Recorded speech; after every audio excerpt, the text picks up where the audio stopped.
My name is Aaron. This is my 1995 Toyota HiAce Super Custom Limited. It is a inline-4 turbo diesel, all-wheel drive, mid-engine, non-intercooled, lifted, funky Japanese van.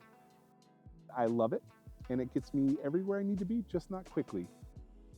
This Toyota HiAce I've named Bento Box Van. Probably pretty obvious as to why. It is essentially a giant Japanese box van. It kind of looks like a giant loaf of bread going down the road. It's got all sorts of fun JDM accessories on here. It's got a tea boiler. It's got a hot cold ice box instead of a normal center console. It has seat doilies, 3 sunroofs. Obviously this second row bench seat that you see behind me here, which is kind of a different direction than most vans. The second row bench seat is pretty cool. It can face forward like a normal van, backwards like you see it right here, or it could even lock outwards. Importing Bento was kind of an experience. It isn't the most difficult thing, but there's some issues that might come up here or there. For one of them, Bento does not have a VIN, at least not in the traditional sense. It's got a 13-digit chassis code, but not a 17-digit VIN.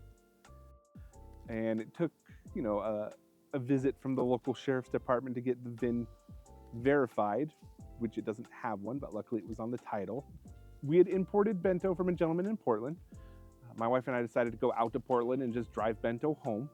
We split it up into 2 parts with a one-night stop, but that was kind of our trial by fire, because by the time we had gotten everything purchased and done and left Portland, it was night. So we were headed up and out of Oregon, and it started to snow. So not only was it my first time driving a right-hand drive vehicle, it was my first time driving a right-hand drive vehicle on the freeway at night with snow. And you're sure that there's a deer out there somewhere waiting to ruin your first road trip. So it was quite an adventure. Other than that though, Bento's been perfectly fine at home here on the roads in America.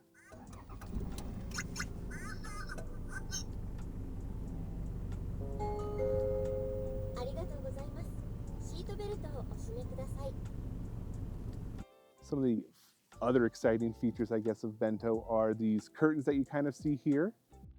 It's got 2 sets of curtains, a doily set and then kind of like a blackout set. The blackout set is motorized, and I can control them up in the cab, or the passengers can actually control their individual sides, which is very VIP, although this is not exactly a VIP stance, but you certainly feel like a VIP. My most prized accessory that I found are these doily half seat covers that you see. Those were an adventure to get. Finding new ones can cost you upwards of $600 to $700 US if you find them in the bag still. I was able to get these puppies right here. They were pretty dirty. Obviously came out of a used, probably smoking van, but 3 or 4 washes later and they cleaned up perfectly. The other fun thing that I've added, I've got quite a little patch collection going on. Nothing too serious, just things that fit my sense of humor or interests. There is no hood on the front of Bento. The hood is inside, under the passenger seat. So there's a couple of latches that you have to undo there to access the engine. I mean, things like the windshield wiper fluid and stuff like that, you don't access anything from the front. Bento, in traditional Japanese fashion, has kind of odd mirror placement, one of them being a backup mirror that sits up there that you can look at through your rear view mirror, and you'll be able to see kind of where the end of your van is. So you can kind of see when you're coming up on a curb or a wall or something like that. There was one time where my wife and I were riding and she was sitting on her phone, but because of the way the seats are situated, she happened to be where a driver would be in an American vehicle.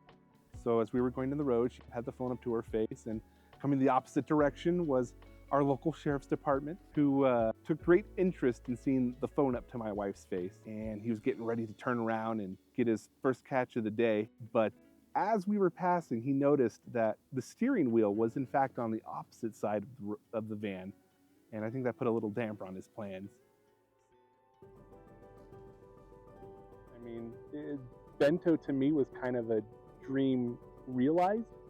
These kind of dreams that you might put aside for a couple years here or there, but I actually went ahead and just did it. I just did it, you know? Just do it. Make your dreams come true. And that's what it was. If you don't, somebody might. And you might miss your chance there. So just do it. Enjoy it.